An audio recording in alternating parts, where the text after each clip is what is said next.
Hello students. Last lecture में हमने पढ़ा था जे थॉम्सन का मॉडल और मुल्किन ऑयल ड्रॉप एक्सपेरिमेंट। किस तरीके से इलेक्ट्रॉन का चार्ज और इलेक्ट्रॉन का मास हम कैलकुलेट करते हैं। आज के लेक्चर में हम पढ़ेंगे discovery of proton. Discovery of proton यानी डिस्कवरी ऑफ इनोड रेज किस तरह से हुई। तो डिस्कवरी ऑफ इनोड रेज या प्रोटॉन।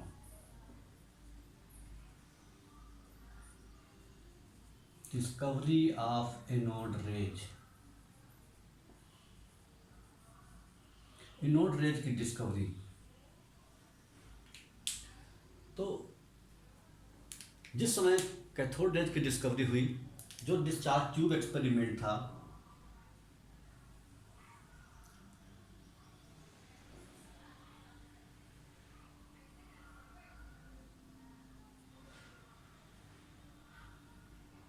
वैक्यूम पंप है ये।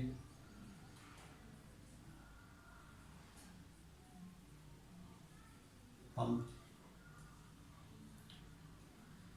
कैथोड, एनोड, अंदर कोई इसके अंदर गैस है, हाई वोल्टेज अप्लाई किया हुआ है, ठीक है। हाई वोल्टेज,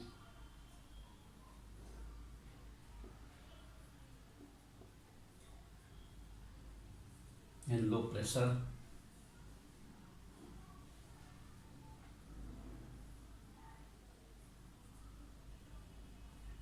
ये नोट अंदर कोई गैस है इस तरह की। तो क्या ऑब्जर्व किया कि जिस समय कैथोड से रेज निकल रही थी नोड की ओर, और ये डिस्कवरी हो गई कि electron is the fundamental particle of an atom. किसी भी एटम में इलेक्ट्रॉन एक फंडामेंटल पार्टिकल है। उसी समय गोल्डस्टाइन नाम के साइंटिस्ट ने, ये एक्सपेरिमेंट 1836 को हुआ। ई गोल्डस्टाइन नाम के साइंटिस्ट थे। ई गोल्डस्टाइन, इनको ये आइडिया आया कि अगर एटम चूंकि इलेक्ट्रिकली न्यूट्रल है, एटम कैसा है, न्यूट्रल। एटम अगर न्यूट्रल है, जैसा कि पहले से ही पता था कि एटम न्यूट्रल है, और एटम के अंदर एक निगेटिव पार्टिकल आ चुका है जिसको हम इलेक्ट्रॉन कहते हैं, तो इसका नेचर कैसा है, निगेटिव। तो अगर इसके अंदर एक निगेटिव चार्ज पार्टिकल है, तो इस बात का मतलब ये हुआ कि एक प्रकार का पार्टिकल और भी इसके अंदर प्रेजेंट है जिसका चार्ज इस पार्टिकल के चार्ज के बराबर है, तभी एटम न्यूट्रल हो सकता है। अदरवाइज अगर खाली इलेक्ट्रॉन ही होगा तो पूरा एटम निगेटिव हो जाना चाहिए। इस तरह का आइडिया उनके दिमाग में आया, और तभी से एक्सपेरिमेंट चालू हो गया कि एटम में जरूर एक ऐसा पार्टिकल है जो इलेक्ट्रॉन के अपोजिट चार्ज का है, तभी एटम इलेक्ट्रिकली न्यूट्रल हो सकता है।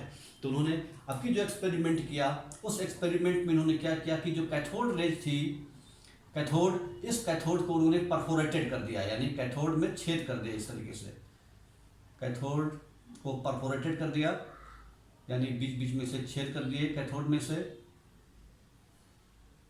इस तरीके से छेद कर दिए। ये कैथोड है, कैथोड। तो देखा जिस समय कैथोड से कुछ रेज निकल के एनोड की ओर चल रही थी, उसी समय सेम टाइम ऐसा भी हो रहा था कि एनोड से कुछ रेज निकल के कैथोड की ओर चल रही हैं। क्योंकि पहले चूंकि कैथोड परफोरेटेड नहीं था, तो उस वजह से हमको ये नहीं आइडिया लग पाया। लेकिन जब इस समय ऑब्जर्व किया तो क्या देखा कि यहाँ से कुछ रेज जो निकलती हैं, जो छेद है यहाँ से, और यहाँ से निकल के जो कैथोड रेज, जो एनोड रेज हैं, वो कैथोड, परफोरेटेड कैथोड से निकल करके यहाँ पर चमक पैदा करती हैं। तो इस तरह से चमक पैदा करती हैं। इस तरह से इनको ये पता लगा कि एनोड से भी, जिस समय कैथोड से कैथोड रेज निकल रही हैं, ठीक उसी समय एनोड से भी एक प्रकार की रेज निकलती हैं, जिस पे उन्होंने कहा एनोड रेज, और ये यहाँ पर इसमें चमक पैदा किया। इस ग्लास ट्यूब में है, कैथोड के जो पीछे बना हुआ है, तो इस तरह से ये एनोड रेज भी निकलती हैं, जो कैथोड से निकल करके एनोड की ओर चल रही हैं। कैथोड से निकल करके एनोड की ओर चल रही हैं, इससे इनको एनोड रेज कहा गया। चूँकि ये ऐसा हुआ क्यों, जो ऐसा इस वजह से हुआ क्योंकि इसके अंदर जो गैस है, डिस्चार्ज ट्यूब के अंदर जो गैस है, जब हमने लो प्रेशर और हाई वोल्टेज अप्लाई किया, प्रेशर काफ़ी लो है, लो प्रेशर लो प्रेशर काफ़ी कम प्रेशर था, 10⁻⁴ एटमॉस्फेयर। वोल्टेज काफ़ी हाई था, करीब 10,000 वोल्ट। तो इस प्रेशर और इस वोल्टेज पर ये ऑब्जर्व किया कि जो गैस थी उसके अंदर, उस गैस आयनाइज हो गई, और आयनाइज होने के बाद जब आयनाइज हुई कोई गैस, आयनाइज हो गई कोई गैस, जैसे मान लीजिए कि कोई गैस, मान लीजिए कि हाइड्रोजन ही है, अगर आयनाइज हो जा रही है तो H+ और ये इलेक्ट्रॉन बना। तो उससे क्या हुआ, इलेक्ट्रॉन जो निकला ये तो कैथोड रेज हो गया, कैथोड से निकल के एनोड की ओर चल रहा था। लेकिन जो आपका पॉजिटिवली चार्ज पार्टिकल बचा है वो क्या होगा, वो अपने से अपोजिट इलेक्ट्रोड यानी कैथोड की ओर अट्रैक्ट होगा। तो इस तरह से क्या देखते हैं कि जो डिस्चार्ज ट्यूब के अंदर जो गैस थी वो दो प्रकार के पार्टिकल में डिवाइड हुई, एक इलेक्ट्रॉन और दूसरा पॉजिटिव चार्ज। जो इलेक्ट्रॉन है इनको हम बोलते हैं स्ट्रीम ऑफ कैथोड रेज, यानी ये कैथोड रेज कहा गया इनको, और कैथोड से निकल के एनोड की ओर चल रही थी। लेकिन सेम टाइम यहाँ पर ये जो पॉजिटिवली चार्ज पार्टिकल बचा है ये आपका अपोजिट इलेक्ट्रोड यानी कैथोड की ओर मूव करने लगा, और यहाँ पर जब इसको परफोरेटेड किया गया, परफोरेटेड का मतलब कैथोड को छेद बनाया गया, उसमें होल किए गए, तो इसको हम लोग परफोरेटेड कैथोड कहते हैं। परफोरेटेड कैथोड है ये। कैथोड कैसा है, परफोरेटेड कैथोड है जिसमें छेद हैं। और उस वजह से क्या हुआ कि सेम टाइम पर एनोड से कुछ रेज निकलती थी जो कैथोड की ओर चल रही थी, उन रेज को उन्होंने एनोड रेज कहा गया। तो एनोड रेज कह सकते हैं इसको हम। उसके बाद में इसी को हम कैनाल रेज भी कहते हैं। कैनाल रेज, कैनाल का मतलब होता है होल, यानी जो परफोरेटेड कैथोड था इसलिए इसको हम कैनाल रेज भी कह सकते हैं, इसको एनोड रेज भी कह सकते हैं। तो इस तरह से एनोड रेज की डिस्कवरी हुई, और जब उन एनोड रेज का जो डिस्कवरी किया गया और आगे उनकी स्टडी की गई तो ये ऑब्जर्व किया गया कि जो एनोड रेज हैं इनकी प्रॉपर्टी भी कैथोड रेज से काफ़ी मिलती जुलती है। तो क्या प्रॉपर्टी है इनकी कैथोड रेज से, तो प्रॉपर्टीज ऑफ कैथोड रेज में हम पढ़ेंगे।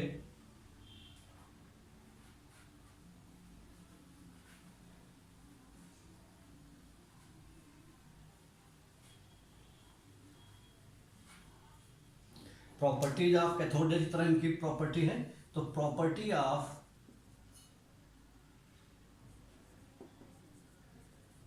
Anode rays, properties of anode rays.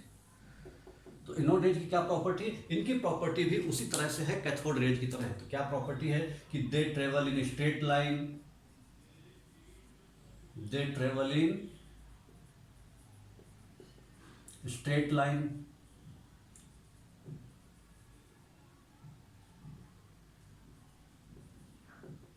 Straight line में ट्रेवल करती हैं। दूसरी बात क्या है कि they rotate wheel,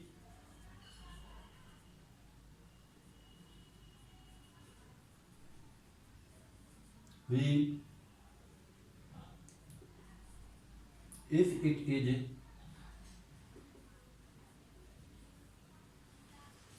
placed in the path of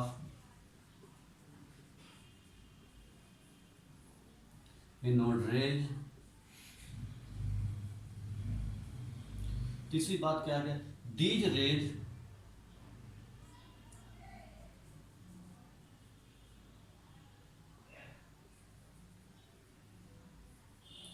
are made up of positive charge particles, positive charge particles,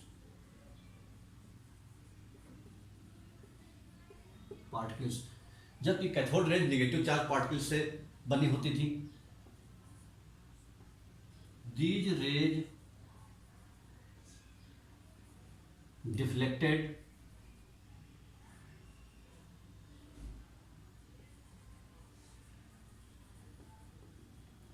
in the presence of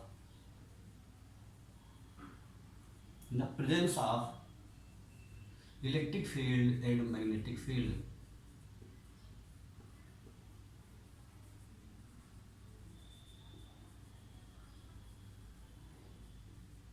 electric field and magnetic field. Clear, जब इनको हमने इलेक्ट्रिक फील्ड से पास कराया तो ये जो रेज है ये आपका डिफ्लेक्ट हुई, और अपोजिट टू कैथोड रेज, यानी कैथोड रेज जो जिस तरह से डिफ्लेक्ट होती थी उनके अपोजिट डायरेक्शन में ये रेज डिफ्लेक्ट हुई। जैसे कि यहाँ पर आपका ये हमने ले लिया इलेक्ट्रिक फील्ड पॉजिटिव, ये निगेटिव, और यहाँ से हमने क्या किया कि एनोड रेज को पास कराया, तो एनोड रेज इस डायरेक्शन मूव की गई निगेटिव इलेक्ट्रोड की ओर। इस बात का मतलब ये है कि ये रेज जो हैं एनोड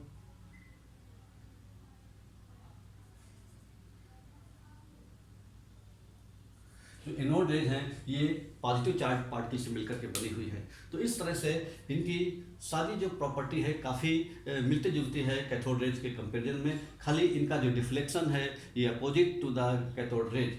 ठीक है, उसके बाद में इनकी जो E/m की वैल्यू है, the E/m value of E/m ratio for anode rays is smaller than electron। जो इलेक्ट्रॉन का E/m की वैल्यू थी उससे इसकी वैल्यू कम है, और वो वैल्यू जब एक्सपेरिमेंट किया गया ठीक उसी तरह से जैसे आपका कैथोड रेज के लिए किया गया, तो जो E/m की वैल्यू आई, E/m की वैल्यू आई वो कितनी आई बच्चों, 9.58 इंटू 10⁷ कूलाम पर किलोग्राम, ये वैल्यू आई। तो ये वैल्यू प्रोटॉन के लिए वैल्यू आई, और ये जो E/m की वैल्यू है that is maximum for hydrogen atom, that is maximum for hydrogen atom. इसका मतलब है हाइड्रोजन एटम जो सबसे हल्का पार्टिकल है, चूंकि इसकी m की वैल्यू सबसे कम होगी तो E/m की वैल्यू हाइड्रोजन के लिए सबसे ज़्यादा होगी, और वो आपकी कितनी होगी 9.58 इंटू 10⁷ कूलाम पर किलोग्राम, जो कि कैथोड रेज जो इलेक्ट्रॉन का जो E/m की वैल्यू है उससे काफ़ी कम थी। इलेक्ट्रॉन की E/m की वैल्यू थी 1.7588 इंटू 10⁻11 कूलाम पर ग्राम, जबकि यहाँ पर केवल 10⁷ कूलाम पर ग्राम है। उसके बाद में अगला जो प्रॉपर्टी था इसमें कि जो कैथोड रेज है, कैथोड रेज में हमने देखा कि वहाँ पर जो E/m की वैल्यू है वो डिपेंड नहीं करती थी, चाहे उसके अंदर हम कोई भी गैस लें और चाहे किसी भी इलेक्ट्रोड का मटेरियल लें, जबकि यहाँ पर जो एनोड रेज के लिए जो E/m की वैल्यू है, ये E/m की value depends upon the nature of the gas,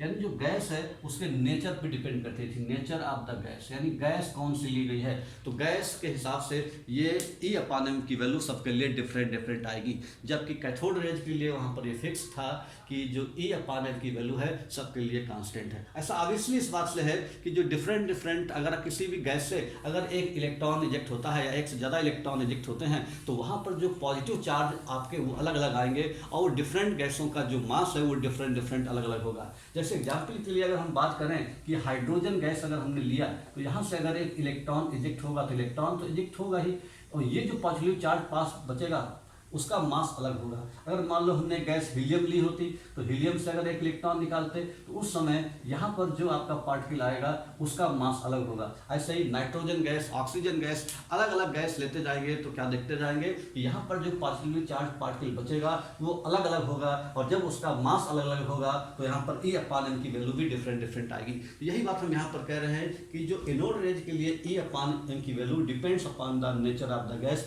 gas के नेचर के ऊपर डिपेंड करती है, क्योंकि हर इलेक्ट्रॉन निकलने के बाद जो पॉजिटिवली चार्ज पार्टिकल बचता है उसका मास अलग अलग होगा। लेकिन जो वैल्यू आई वो हमारी वैल्यू कितनी आई, 9.5 इंटू 10⁷ कूलाम पर किलोग्राम, या इसके मल्टीपल में आई। इसका मतलब उसके अंदर या तो एक प्रोटॉन होगा या 2 प्रोटॉन होगा या 3 प्रोटॉन होगा वगैरह वगैरह। तो इस तरीके से यहाँ पर हम देखते हैं कि E/m की वैल्यू जो है वो डिपेंड करती है नेचर ऑफ द गैस के ऊपर। एनोड रेज जिन पार्टिकल से मिलकर बनी होती है उन पॉजिटिवली चार्ज पार्टिकल को प्रोटॉन के नाम से जानते हैं। ठीक है, यानी प्रोटॉन। तो प्रोटॉन क्या है? प्रोटॉन एनोड रेज जिन पार्टिकल से मिलकर बनी होती है उनको बोलते हैं हम लोग प्रोटॉन, और कैथोड रेज जिन पार्टिकल से मिलकर बनी होती हैं उनको बोलते हैं हम लोग इलेक्ट्रॉन। तो इलेक्ट्रॉन और प्रोटॉन की इस तरह से डिस्कवरी हुई, और यहाँ पर जो मास ऑफ इलेक्ट्रॉन जो निकाला गया, सॉरी प्रोटॉन निकाला गया, मास ऑफ प्रोटॉन, तो मास ऑफ प्रोटॉन जो है वो उसी तरह से निकाला गया जिस तरह से इलेक्ट्रॉन का मास निकाला गया था। तो मास ऑफ प्रोटॉन ये हमने क्या किया, E, और यहाँ पर E/m, यहाँ पर जो चार्ज है वो चार्ज उसका इतना ही है क्योंकि एटम न्यूट्रल है। जितना इलेक्ट्रॉन का चार्ज है तो इसका मतलब चार्ज प्रोटॉन का भी उतना ही होगा क्योंकि एटम न्यूट्रल है। इसलिए यहाँ पर 1.6022 × 10⁻⁻19 कूलाम इसका चार्ज है। E/m की वैल्यू फॉर प्रोटॉन के लिए आई हमारी 9.58 × 10⁻7 कूलाम पर किलोग्राम। कूलाम से कूलाम कैंसिल हो जाएगा, इसको हम सॉल्व करेंगे पूरी वैल्यू, तो ये हमारा आ जाएगा अप्रॉक्सीमेट 1.672 × 10⁻⁻27 किलोग्राम। तो इस तरीके से मास ऑफ प्रोटॉन हमको पता चला 1.672 × 10⁻⁻27 किलोग्राम था, जो कि लगभग मास ऑफ हाइड्रोजन के बराबर था। यानी हाइड्रोजन के जो एटम है वो प्रोटॉन के इक्विवेलेंट ही उसका मास होता है। इस तरह से हमने इलेक्ट्रॉन का चार्ज, प्रोटॉन का चार्ज, इलेक्ट्रॉन का मास और प्रोटॉन का मास इस तरीके से हम लोग कैलकुलेट कर सकते हैं इस वैल्यू के थ्रू। तो इस तरह से बच्चों अब आपको ये बात याद रखनी है कि इलेक्ट्रॉन का जो मास है वो कितना है, प्रोटॉन का मास कितना है, इलेक्ट्रॉन का चार्ज कितना है, प्रोटॉन का चार्ज कितना है, इलेक्ट्रॉन को किसने डिस्कवर किया और प्रोटॉन को किसने डिस्कवर किया। तो हम कुछ पार्टिकल के बारे में लिख दे रहे हैं, इलेक्ट्रॉन और प्रोटॉन। इलेक्ट्रॉन का चार्ज कितना है 1.6 × 10⁻⁻19 कूलाम, चूँकि नेगेटिव चार्ज होता है। प्रोटॉन का चार्ज भी इतना ही है, खाली उसका अपोजिट नेचर है, और मैग्नीट्यूड सेम है 1.6 × 10⁻⁻19 कूलाम ये है। और उसके बाद में ये चार्ज है, अगर हम मास की बात करें तो इसका मास कितना है 9.1 × 10⁻⁻31 किलोग्राम। इसका मास कितना है 1.672 × 10⁻⁻27 किलोग्राम। इसको किसने डिस्कवर किया था? इलेक्ट्रॉन को डिस्कवर करने वाले साइंटिस्ट का नाम था J.J. थॉमसन। प्रोटॉन डिस्कस करने वाले साइंटिस्ट का नाम था गोल्डस्टाइन। आपको ये सारी बातें तो याद रखनी है। इलेक्ट्रॉन का चार्ज न्यूमेरिकल लगाते समय इनका इस्तेमाल, ये वैल्यू आपको याद रखनी पड़ेगी। इलेक्ट्रॉन का चार्ज इतना है, प्रोटॉन का चार्ज सेम है, अपोजिट खाली बस मास दोनों का अलग अलग है। इलेक्ट्रॉन का मास है 9.1 × 10⁻⁻31 किलोग्राम और प्रोटॉन का मास है 1.672 × 10⁻⁻27 किलोग्राम। जो डिस्कवरी करने वाले साइंटिस्ट, जो डिस्कवरर हैं वो J.J. थॉमसन हैं, और यहाँ पर जो डिस्कवरर हैं वो गोल्डस्टाइन हैं। ये सारी बात आपको इलेक्ट्रॉन और प्रोटॉन के बीच में आपको याद रखनी पड़ेगी। तो इस तरह से इलेक्ट्रॉन और प्रोटॉन दो आपके पार्टिकल बने, और एटम के अंदर ये दोनों पार्टिकल हैं, और आगे चल के हम पढ़ेंगे कि किस तरह से ये आपस में अरेंज हैं, उसके हिसाब से उनके मॉडल अलग आएंगे। तो उनके मॉडल अलग अलग आने के पहले जो सबसे पहला मॉडल आया था वो था J.J. थॉमसन। J.J. थॉमसन ने मॉडल एक दिया कि आखिर किस तरह से जो एटम के अंदर इलेक्ट्रॉन और प्रोटॉन हैं वो आपस में अरेंज हैं। लेकिन उसके पहले एक और घटना घटी, डिस्कवरी ऑफ रेडियो एक्टिविटी। तो सबसे पहले हम बच्चों डिस्कवरी ऑफ रेडियो एक्टिविटी के बारे में जानेंगे। रेडियो एक्टिविटी क्या होता है? Discovery of radio activity. Radio activity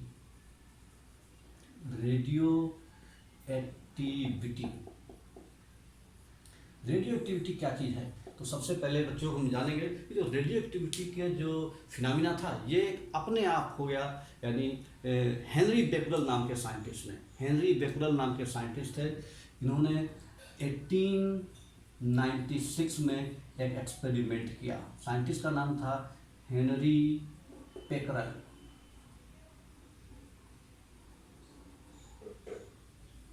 Henry Becquerel नाम के साइंटिस्ट थे।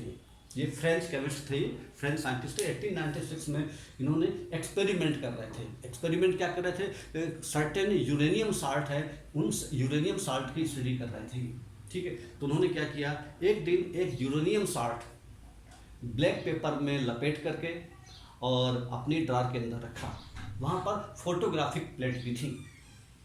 तो अगले दिन जब वो उठे, उन्होंने देखा, अपनी ड्रार खोली तो उन्होंने देखा कि जो आपका जो फोटोग्राफिक प्लेट है उस पर ब्लैक स्पॉट आ गए हैं। तो बड़े आश्चर्यचकित हुए कि इसके अंदर कोई ऐसी चीज़ तो थी नहीं जिसकी वजह से वो ब्लैक स्पॉट पड़ जाए, तो आखिर ऐसा क्या हुआ। अगले दिन फिर उन्होंने रखा, उसी तरह से सेम चीज़ किया, तो फिर से ब्लैक स्पॉट मिले।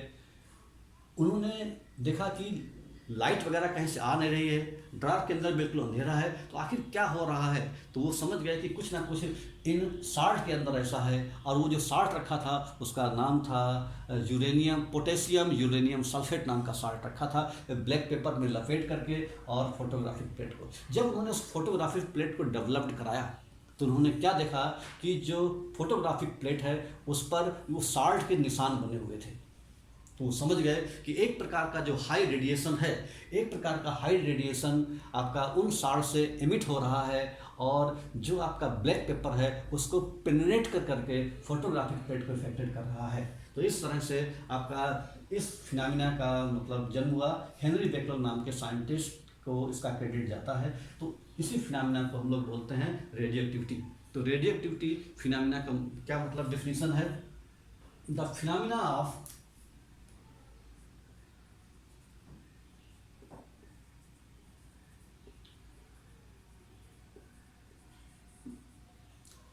the phenomena of spontaneous emission,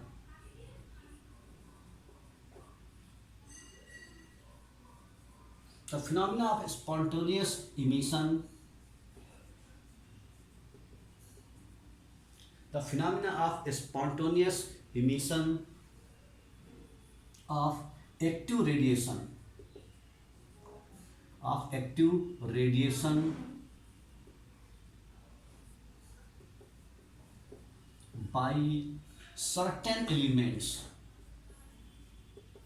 by certain elements, the phenomena of spontaneous. Spontaneous मतलब अपने आप, आपको कुछ नहीं करना पड़ेगा, अपने आप उसमें से इमिशन हो रहा है कुछ एक्टिव रेडिएशन का, इसके थ्रू बाय सर्टेन एलिमेंट, सारे एलिमेंट से नहीं, कुछ सर्टेन एलिमेंट है उनसे ही ऐसा हो रहा है। By certain elements are known as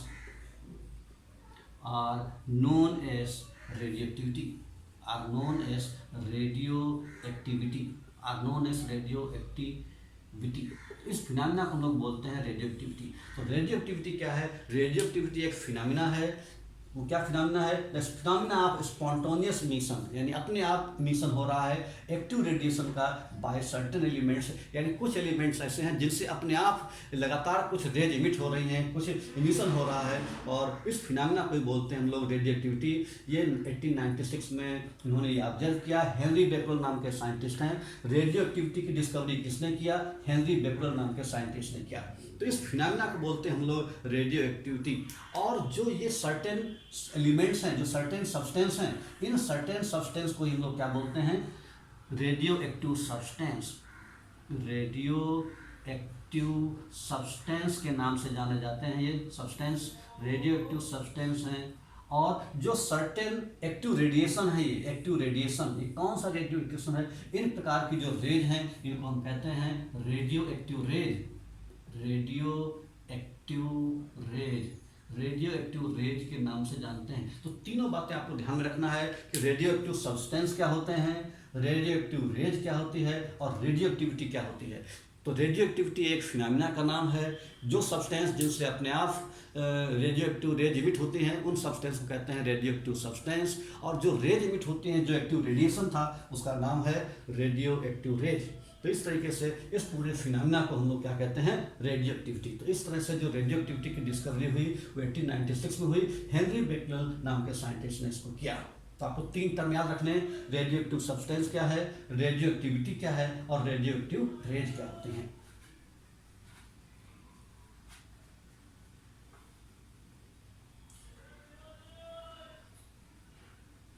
कुछ जो रेडियो एक्टिव सब्सटेंस हैं उनके कॉमन सब्सटेंस के नाम हैं रेडियो एक्टिव सब्सटेंस। ठीक है, ये एग्जाम्पल्स हैं इनके, एग्जाम्पल्स। तो जैसे आपका uranium,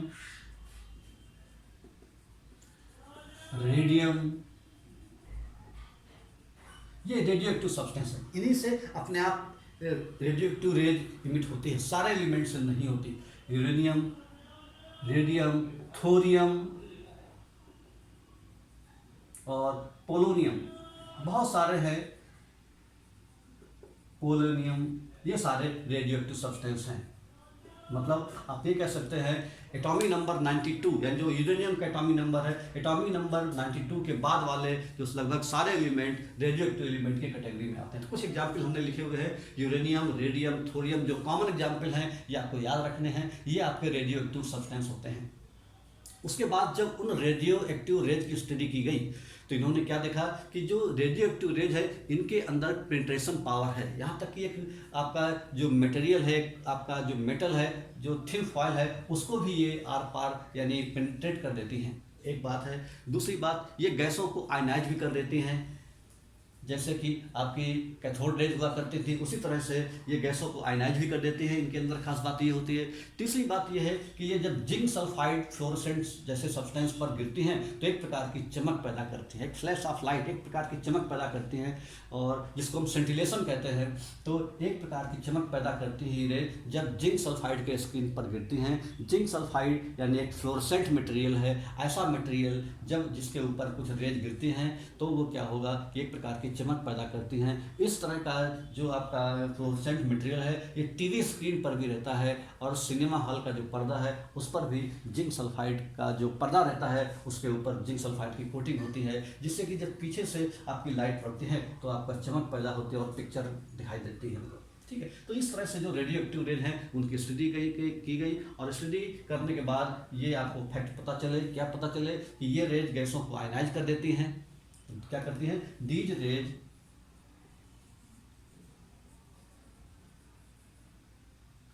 ionise the gases,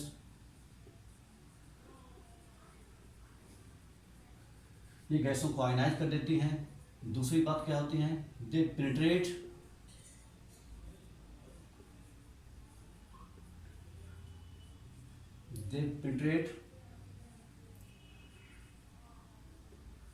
certain metal foils. Metal foil मतलब एक पतली पन्नी, मेटल की पतली शीट, और उसके बाद दे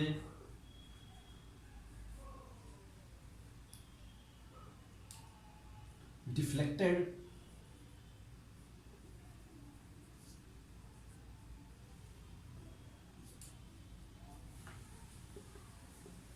in the presence of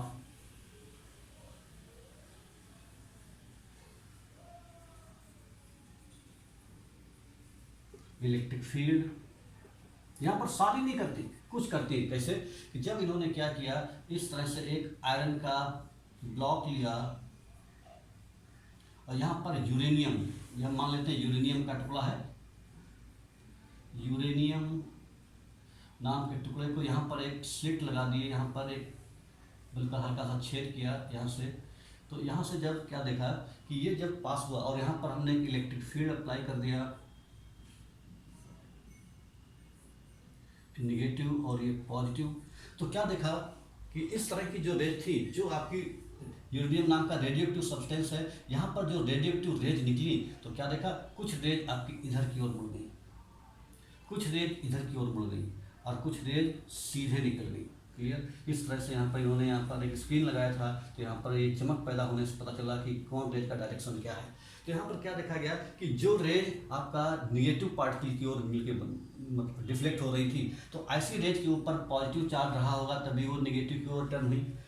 जो रेज पॉजिटिव इलेक्ट्रोड की ओर मूव हुई उसका मतलब इनके ऊपर निगेटिव चार्ज रहा होगा, और जो रेज बिना डिफ्लेक्शन के, तो यहाँ पर हमने जो लिखा हुआ है दे डिफ्लेक्टेड, तो यहाँ पर तीनों की बातें कर रहे हैं यहाँ पर, जबकि जो ये वाली रेज है ये डिफ्लेक्ट नहीं हो रही है, तो यहाँ पर ये बिना डिफ्लेक्ट हुए सीधे निकल गई। तो यहाँ पर जो कह सकते हैं कि जो आपकी रेडियो एक्टिव रेज हैं वो तीन प्रकार की होती हैं। एक वो जिनके ऊपर निगेटिव चार्ज है, और एक वो हैं जिनके ऊपर पॉजिटिव चार्ज है, और एक वो रेज हैं जिनके ऊपर कोई चार्ज नहीं है।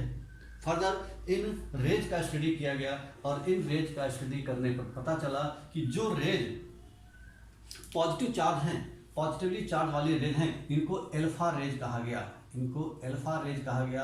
अल्फा रेज जो है ये आपका अल्फा पार्टिकल से मिलकर बनती हैं, अल्फा पार्टिकल से मिलकर बनती हैं जिनके ऊपर पॉजिटिव चार्ज होता है। अल्फा पार्टिकल क्या होता है? हीलियम का डबली चार्ज न्यूक्लियस, इसी को हम लोग बोलते हैं अल्फा पार्टिकल। ठीक है, जिसका मास जो चार्ज रहता है 2 और मास रहता है 4। इस तरीके से इन रेज को बोलते हैं हम लोग अल्फा रेज। तो अल्फा रेज जो है वो पॉजिटिव चार्ज पार्टिकल से मिलकर बनी हुई, जैसे ये वाली रेज इधर जो टर्न हुई थी, यही वाली रेज अल्फा रेज थी। और जो दूसरी रेज जो है जो निगेटिव चार्ज पार्टिकल से मिलकर बनी हुई थी, इनको कहा गया बीटा रेज। तो दूसरी जो रेज थी वो बीटा रेज कहा गया। बीटा रेज, जो बीटा रेज होती है वो निगेटिव चार्ज पार्टिकल से मिलकर बनी है। इनका स्टडी किया गया तो ये देखा गया इन रेज के लिए E/m की वैल्यू वही थी जो इलेक्ट्रॉन के लिए थी। तो इसका मतलब है कि जो बीटा रेज जो है वो छोटे छोटे पार्टिकल से बनी होती हैं। तो जिन छोटे पार्टिकल से मिलकर बनी होती हैं उनको इलेक्ट्रॉन कहा गया। तो ये जो इलेक्ट्रॉन है, यानी ये जो है बीटा रेज इलेक्ट्रॉन से मिलकर के बनी होती हैं। तीसरी रेज जिनके ऊपर कोई चार्ज नहीं होता, वो रेज किसी भी प्रकार के पार्टिकल से नहीं मिलकर बनी होती हैं। ये एक प्रकार का हाई एनर्जी रेडिएशन है, हाई एनर्जी रेडिएशन है जिसके ऊपर कोई चार्ज नहीं है, नो चार्ज, न्यूट्रल है ये रेज। और उसके बाद में जो इनका मास है वो निग्लिजिबल मास है, इनका मास निग्लिजिबल मास है, यानी मास लेस है, एक प्रकार का रेडिएशन है। तो इस तरह से जो रेडियो एक्टिव रेज हैं वो 3 प्रकार की रेज होती हैं, अल्फा रेज, बीटा रेज और गामा रेज। तो 3 प्रकार की जो रेज हैं इन्हीं को हम लोग रेडियो एक्टिव रेज कहते हैं, अल्फा रेज, बीटा रेज और गामा रेज। अब ये अगर ये निकलती हैं तो इनके जो सब्सटेंस उसके ऊपर क्या फर्क पड़ता है, तो पहले हम जान लेते हैं emission of alpha particle. Alpha particle क्या है? अल्फा रेज जिन पार्टिकल से मिलकर बनी हुई हैं उनको हम अल्फा पार्टिकल कहते हैं। तो इमिशन ऑफ अल्फा पार्टिकल, अगर कोई सब्सटेंस है, मान लीजिए कोई भी सब्सटेंस हम ले लें और वो जिससे अल्फा पार्टिकल निकल सकता हो, रेडियो एक्टिव सब्सटेंस है, तो इससे अगर हम एक अल्फा पार्टिकल निकालेंगे, एक अल्फा पार्टिकल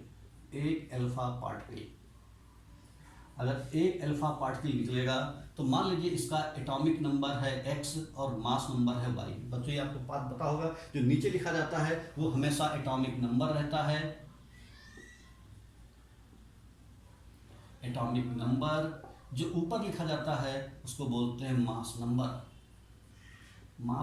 तो एटॉमिक नंबर या मास नंबर को हम एटॉमिक मास भी कहते हैं। तो चाहे एटॉमिक मास लिखें या मास नंबर लिखें, तो नीचे वाला एटॉमिक नंबर, ऊपर वाला मास नंबर। तो जब एक अल्फा पार्टिकल निकलता है तो मान लीजिए कि जो एलिमेंट है वो बी एलिमेंट बन गया, तो जो बी एलिमेंट बदलेगा, जो नया एलिमेंट बनेगा, तो अल्फा पार्टिकल निकलने से, चूंकि अल्फा पार्टिकल क्या है, ये जिसका एटॉमिक नंबर 2 है, मास नंबर 4, तो जब एक अल्फा पार्टिकल निकल गया तो जो नया एलिमेंट बनेगा उसका एटॉमिक नंबर रह जाएगा x-2, पहले से 2 कम हो जाएगा, और मास जो है वो कितना हो जाएगा, y-4। तो एक अल्फा पार्टिकल निकलने से आपका ये चेंज आएगा। जब किसी भी रेडियो एक्टिव सब्सटेंस है उससे अगर हम एक अल्फा पार्टिकल निकालते हैं तो ये चेंज आता है, एटॉमिक नंबर में 2 की कमी, मास नंबर में 4 की कमी। जैसे मान लीजिए कि यूरेनियम नाम का एलिमेंट है, यूरेनियम का एटॉमिक नंबर 92 और ये 238 होता है। अगर मान लीजिए इससे एक हम अल्फा पार्टिकल निकालें तो क्या हो जाएगा, जो नया एलिमेंट बनेगा जिसका एटॉमिक नंबर रहता है हो जाएगा 92 में से 2 कम हो जाएगा, बचेगा 90, और 238 में से 4 कम हो जाएगा तो बचेगा कितना, 234। ये जो नया एलिमेंट बनेगा उसका एटॉमिक नंबर 90 होगा और उसका मास नंबर 234 होगा, और वो एलिमेंट बच्चों कौन है, थोरियम नाम का एलिमेंट है। तो इसका मतलब ये है कि अगर यूरेनियम से एक अल्फा पार्टिकल निकलता है तो थोरियम नाम का नया एलिमेंट बनता है। तो इमिशन ऑफ अल्फा पार्टिकल में आपको ये बात याद रखना है कि एक अल्फा पार्टिकल के इमिट होने से क्या फर्क आएगा। ऐसे बच्चों बीटा पार्टिकल के इमिट होने से क्या होगा, इमिशन ऑफ बीटा पार्टिकल। दूसरा पॉइंट है emission of beta particle. Emission of beta particle. जो बीटा पार्टिकल है उसके इमिशन से क्या होगा, जब किसी एलिमेंट से एक बीटा पार्टिकल इमिट होता है तो बीटा पार्टिकल इमिट होने से क्या होगा कि अगर मान लीजिए कोई एलिमेंट ए है, फिर एक्स और वाई मान लिया एटॉमिक नंबर, मास नंबर, इससे अगर एक बीटा पार्टिकल इमिट होता है तो बीटा पार्टिकल इमिट होने का मतलब एटॉमिक नंबर एक बढ़ जाता है और मास में कोई चेंज नहीं होता। तो जो नया एलिमेंट बनेगा उसका एटॉमिक नंबर तो एक बढ़ जाएगा लेकिन मास नंबर में कोई चेंज नहीं होगा। There is no change in mass number, mass number जैसा था वैसा ही बना रहेगा।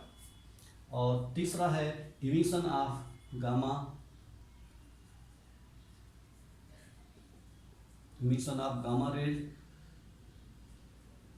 इमिशन ऑफ गामा रेज, इसको गामा रेज कहते हैं, गामा GA गामा रेज, ठीक है। तो जब ये गामा रेज का इमिशन होगा, मान लीजिए हमारे पास एलिमेंट X है और ये Y है, चूंकि ये आपका चार्जलेस है और आपका मासलेस है, इसलिए यहाँ पर कोई फर्क नहीं पड़ेगा ना तो उसके एटॉमिक नंबर पर और ना उसके मास नंबर पर, यानी एलिमेंट ए का ए ही बना रहेगा।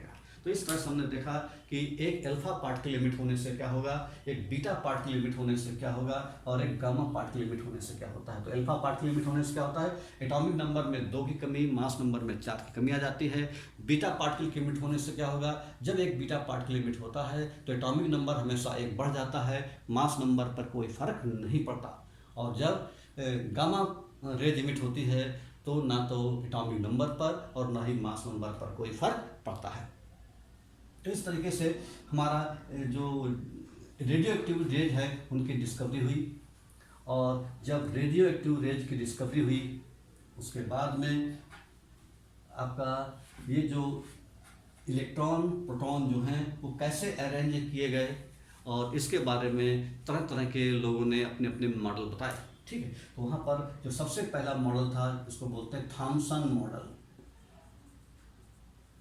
Thompson model. इनके मॉडल को प्लम पुडिंग मॉडल कहते हैं, प्लम पुडिंग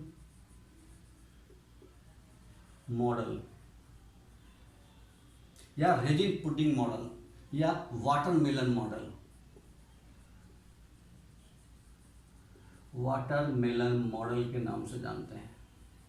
इन्होंने क्या बताया, इन्होंने बताया कि जिस तरह से वाटरमेलन होता है, ये कटा हुआ तरबूज, अगर तरबूज को बीच से काट दिया जाए, ठीक है, तो क्या देखते हैं कि ये जो इस तरीके से जो है यहाँ पर इलेक्ट्रॉन हैं और ये जो आपका पार्ट्स देख रहे हैं ये आपका पॉजिटिवली चार्ज है। तो इन्होंने बताया कि जिस तरह से कटा हुआ तरबूज होता है, जो उसमें रेड पोर्शन होता है तरबूज का, वो उसको उन्होंने पॉजिटिव चार्ज से रिप्रेजेंट किया। और तरबूज के जो सीड्स होते हैं वो उन्होंने बताया इलेक्ट्रॉन। तो उन्होंने बोला कि एटम उस तरह से होता है कि जैसे कटा हुआ तरबूज पूरे में पॉजिटिव चार्ज होता है और उसमें इलेक्ट्रॉन बीच बीच में एम्बेडेड रहते हैं, बीच बीच में धंसे हुए रहते हैं। जिस तरह से तरबूज में बीज धंसे रहते हैं वैसे ही आपका जो एटम इस तरह का दिखता है, यानी पूरा पॉजिटिवली चार्ज है और इलेक्ट्रॉन बीच बीच में धंसे हुए हैं। ऐसा इन्होंने मॉडल बताया। जैसे थॉमसन ने पहली बार जो मॉडल बताया कि आखिर किस तरह से इलेक्ट्रॉन और प्रोटॉन आपस में अरेंज हैं, तो बताया कि प्रोटॉन जो पॉजिटिवली चार्ज है ये पूरा स्प्रेड है और इलेक्ट्रॉन बीच बीच में उस तरह से एम्बेडेड हैं। ये बात बताया जे थॉमसन नाम के साइंटिस्ट ने। इनके मॉडल की अच्छी बात ये थी कि इन्होंने ये जो बताया कि जो आपका मास है पूरे एटम का वो पूरा यूनिफॉर्मली डिस्ट्रीब्यूटेड है, यानी जो एटम का मास है वो पूरे ओवर पर, पूरे एटम पर डिस्ट्रीब्यूटेड है, ऐसा जे थॉमसन ने बताया, ठीक है। इनकी बात बहुत दिनों तक सही मानी जाती रही, लोग सुनते रहे कि ऐसा ही है। लेकिन उसके बाद में जब रदरफोर्ड ने एक एक्सपेरिमेंट किया, रदरफोर्ड और उनके स्टूडेंट्स ने, तब इनका मॉडल फेल हो गया। तो अब रदरफोर्ड का एक्सपेरिमेंट क्या था, उन्होंने कैसे कैसे बताया कि किस तरह से आपका प्रोटॉन और इलेक्ट्रॉन आपस में अरेंज है एटम के अंदर। तो उनके मॉडल को कहते हैं हम लोग रदरफोर्ड मॉडल। तो रदरफोर्ड मॉडल क्या था, इनके मॉडल को देखते हैं। रदरफोर्ड ने एक एक्सपेरिमेंट किया।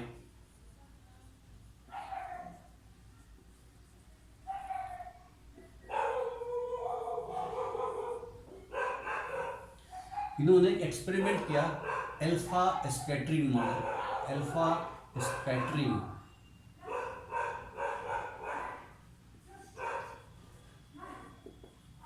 स्कैटरिंग मॉडल के नाम से भी जाना जाता है। इन्होंने क्या किया कि ये जो रेडियो एक्टिव रेज थी यानी अल्फा रेज, उन अल्फा रेज को गोल्ड फॉइल या किसी हाई हैवी एलिमेंट से पास कराया। तो क्या देखा कि उन्होंने कुछ चीज़ें ऑब्जर्व किया। तो उन्होंने क्या किया, एक प्रकार का ब्लॉक लिया, यहाँ पर यूरेनियम का टुकड़ा रखा या कोई रेडियोएक्टिव एलिमेंट रखा, यूरेनियम, और यहाँ से क्या किया उन्होंने, एक स्लिट मेटल की लेड की जिससे कि आपके यहाँ पास हो पाए, और यहाँ पर एक आपका गोल्ड फॉइल लिया, गोल्ड फॉइल,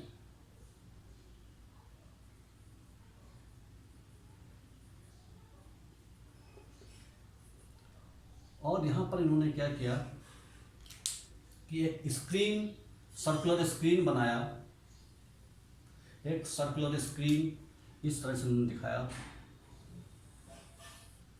ये स्क्रीन है जो कि जिंक सल्फाइड की इस पर कोटिंग थी जिससे कि चमक, फ्लैश लाइट पैदा हो, चमक पैदा हो, सेंटिलेशन हो।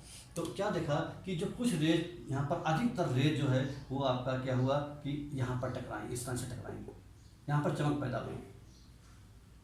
कुछ रेज कुछ एंगल से डिफ्लेक्ट हुई इस तरह से ये, और बहुत कम रेज थी जो 90 डिग्री से ज़्यादा एंगल पर आई, बहुत कम रेज थी, यानी अधिकतर रेज आपकी इसी तरह से आ रही थी, ये सीधे, ठीक है। बहुत कम रेज जो थी वो आपका यहाँ पर टकराई इस तरह से। तो उन्होंने क्या ऑब्जर्व किया, इन्होंने तीन चीज़ें ऑब्जर्व की। जब गोल्ड फॉइल से उन्होंने पास कराया अल्फा रेज को, अल्फा रेज हम पढ़ चुके हैं पीछे रेडियोएक्टिविटी रेज में, तो जब गोल्ड फॉइल से पास कराया, गोल्ड फॉइल की जगह हम कोई दूसरी मेटल भी ले सकते हैं, हैवी मेटल होना चाहिए, तो वहाँ पर जब इससे पास कराया, गोल्ड फॉइल जो बहुत ही पतली थी, बहुत ही पतली, बहुत ही थिन शीट से पास कराया, तो क्या देखा उन्होंने कि अधिकतर रेज सीधे निकल गई बिना किसी डेविएशन के। एक चीज देखा कि मोस्टली रेज 99% रेज बिना डेविएशन के सीधे निकल गई, यानी यहाँ पर चमक ज़्यादा, बहुत चमक आई। कुछ रेज, तो पहला पॉइंट था most of rays 99% of rays emit and they straight without deflection, और कुछ रेज ऐसी थी, करीबन बहुत कम रेज ऐसी थी जिसमें स्मॉल एंगल से जो डिफ्लेक्ट हुई थी, और बहुत कम रेज करीबन 20,000 में करीब एक रेज ऐसी थी जो इस गोल्ड फॉइल को पास नहीं कर पाई, जिस रास्ते से आई थी और उसी रास्ते पर फिर वापस लौट आई। ये रेज बहुत कम थी, 20,000 में केवल एक रेज। तो तीन बातें आपको ध्यान रखना है। उन्होंने क्या ऑब्जर्व किया, तीन बातें ऑब्जर्व की। क्या ऑब्जर्व किया कि most of the rays emit without deflection, बिना किसी डिफ्लेक्शन के सीधे निकल गई मोस्ट ऑफ द रेज। तो पहला आपको बताना है, पहला पॉइंट क्या था, मोस्ट ऑफ द रेज जो आपकी अल्फा रेज थी, most of the raise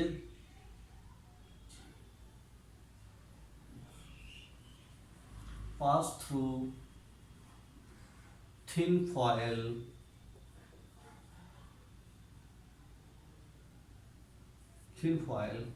without deflection, सीधे निकल गई।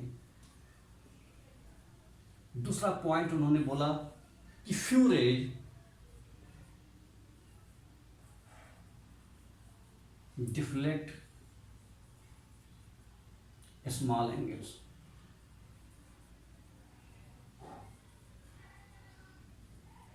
तीसरा, यानी मोस्ट ऑफ द रेज का मतलब करीबन 99% थी, ऐसी थी, उसमें only one ray, very few raise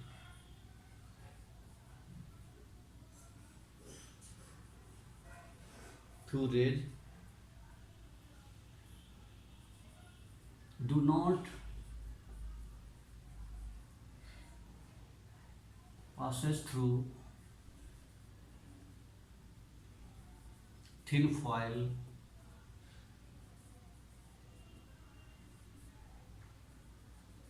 and come back, फिर उसी रास्ते पर वापस लौट गई, जिस रास्ते से आई थी उसी रास्ते पर वापस लौट गई। ये 3 चीज़ें इन्होंने ऑब्जर्व किया, जो उन्होंने एक्सपेरिमेंट किया, जिसको बोलते हैं हम लोग अल्फा स्कैटरिंग एक्सपेरिमेंट। तो अल्फा स्कैटरिंग एक्सपेरिमेंट में इन्होंने क्या किया कि जो ये अल्फा रेज थी, जो अल्फा रेज है, इसको इन्होंने गोल्ड फॉयल से पास कराया। तो गोल्ड फॉयल से पास कराया, ये आपकी एक फोटोग्राफिक प्लेट है जिंक सल्फाइड पर। तो यहाँ पर क्या हुआ कि यहाँ पर क्या करते हैं कि जब अल्फा रेज यहाँ से जब पास हुई तो 3 चीज़ ऑब्जर्व किया। क्या ऑब्जर्व किया कि अधिकतर रेज बिना किसी डिफ्लेक्शन के सीधे निकल जा रही हैं। उसमें से कुछ रेज जो है स्मॉल एंगल से डिविएट हो रही है, और बहुत कम रेज, करीब 20,000 में केवल एक रे ऐसी थी जो जिस रास्ते से आई उसी रास्ते पर फिर वापस लौट गई।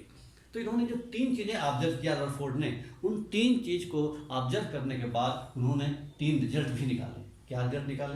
तो जैसा कि उन्होंने पहला देखा था कि जो पहला वाला पॉइंट है, इस पॉइंट से इन्होंने ये पता लगाया कि एटम का अधिकतर स्पेस इम्प्टी है। यानी जो इम्प्टी स्पेस है, यानी एटम का जो स्पेस है, इम्प्टी स्पेस, यानी जो एटम है वो खोखला है, हॉलो है, स्पेस है, यानी एटम खोखला है, यानी एटम का अधिकतर स्पेस इम्प्टी है। इसी वजह से अधिकतर रेज सीधे निकल गई। उसके बाद में few rays deflect small angles, कुछ रेज स्मॉल एंगल से डिफ्लेक्ट हुई। तो इस बात से इन्होंने ये आइडिया लगाया कि जो आपका न्यूक्लियस है,